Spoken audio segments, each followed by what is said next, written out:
Hello. Trying to see behind my eyes. Sorry. Hi and welcome to the Review Tuesday. My name's Ruben. And I'm Kay. And today we are reviewing Behind Your Eyes, a Netflix original TV series based on a book. And it's going to be an interesting one to talk about. We're going to do two videos, one review and one spoiler talk, with a spoiler ending talk. Without doing spoilers right now, I'm just going to say give us a thumbs up. Check that one out. If you come here and you want spoilers, look for that video. But for now, this is free and clear. This is just what we thought on it. So don't worry, no spoilers in this one. Let's jump into it. Okay. Based on the best-selling book by Sarah Pinborough. Since her husband walked out, Louise has made her son her world, supporting them both with her part-time job as in a psychiatrist's office. Her world is thrown off kilter when she begins an affair with her new boss, David, and matters take an even stranger turn when she is drawn into an unlikely friendship with his wife, Adele. So when it comes to a British TV series, this is what I like. The shortness of it. It's very concise. There are only 6 episodes. And so Netflix have been taking that kind of brand for new series as a way of doing things, which is great. So a lot of the new series you'll see will be 6 to 8 episodes. Very rarely do we get that 10. And when we do get the 10, it feels like it's drawn out. Yeah. Because we're used to fast editing, no stories are too much dragged out. So you get a bit of like side character development, but for the most part, they're going to concentrate on your protagonists. And that's what I like about British series. Sometimes you have 3 episodes, the Sherlock Holmes. We are always left with wanting more, which is the way that you should do it. And so here we have 6 episodes at about 50 minutes an episode, and it's a contained story. So there's no more. It's based on a book. And so when you start getting into this, you're going to get your answers, maybe not the answers that you want, but you're going to get the answers, yes. Right? And so you're in for the ride. And so what I liked about this is it's definitely a ride, and it keeps you guessing pretty much all the time. All the time. Yeah, and it's choking, and it's totally bingeable as well because it is so short, and you know that the whole thing is contained within these 6 episodes. So it's not like you have to invest your entire life for a week to get through a series.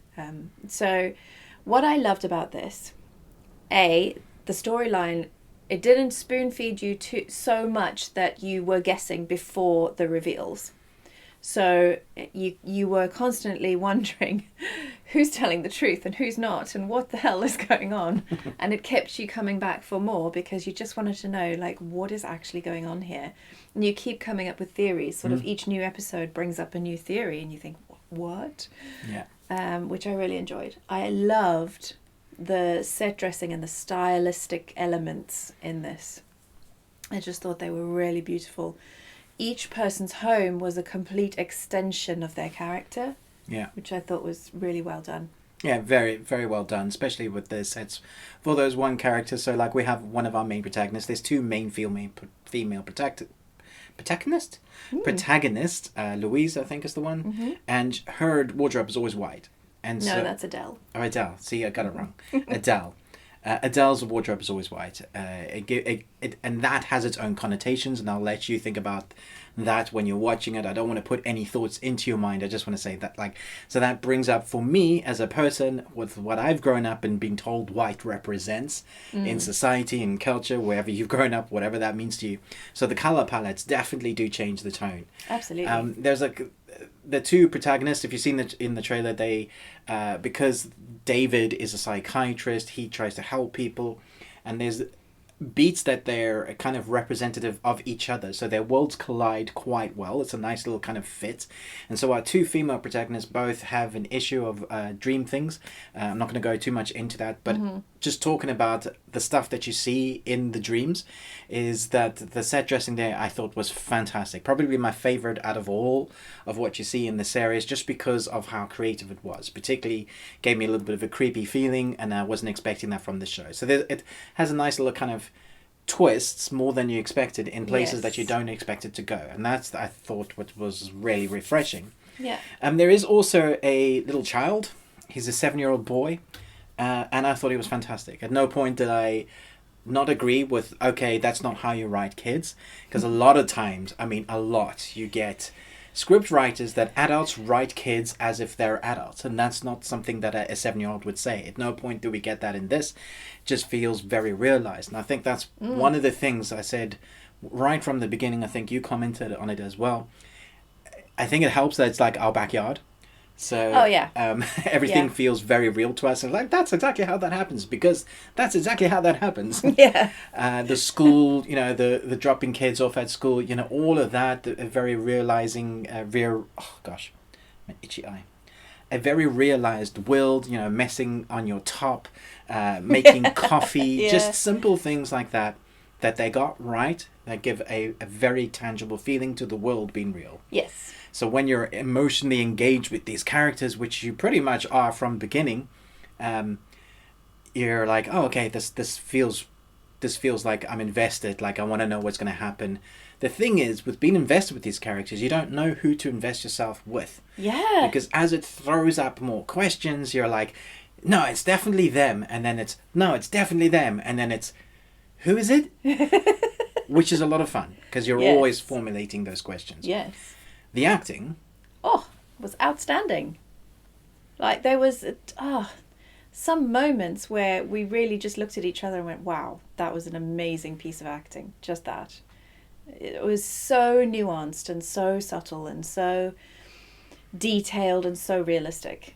Yep. In so many of the places. there's a character that we see Adele act alongside with, Rob. I think he's probably my favourite character just because of the way he is. I always like the quirky, but wacky, but weird characters. The character that is the most broken, I tend to root for the underdog. Yeah. And so that had me. The Glaswegian junkie. Yeah, you know, going back to Trainspotting days, you know, Yeah. it's just like, yeah, that seems like exactly how his character would be, you know, very real again. But at the same time, I thought Adele, there were moments that she was just blimming brilliant, to be very British. Blimming. All right, mate. God blimey. All of those British words. This is a series that I would have expected to be on the BBC, but as it's an original on Netflix in the UK as well, it does mean that that collaboration is very interesting. So I'd like to see more like this. Yeah. Is there anything more you want to say? I think you've covered it. Are you sure? Speak now, forever hold what's behind your eyes. I'll keep it in. The title is deceiving. It is. Yeah, which is deceptive, fun. but it makes sense once you've seen the whole thing. Yeah. I do have a question and a little bit of a warning. For those who've read the book and are now comparing it, let us know what you thought on comparison, but please don't spoil it for others in the comments below. If you do want to talk spoilers in this, do the massive ... then write spoilers in caps so that it doesn't spoil it, because there's definitely things in this series that you can spoil for others. Not just the ending, but things that happen will spoil it. So Yeah. if you want to talk spoilers, come check out our spoiler talk. For now, let me just say this is one of the most enjoyable series I've seen because it kept me guessing and acting and everything. Yeah. Score. It was all just really well done. Yeah, I'm going to give this an A because I think it's a solid... It is a solid A. It's a solid entertainment. Yes. Yeah. Cool. All right, thanks so much for watching this, but most of all, until next time, remember... Live long and Tuesday. That was in harmony.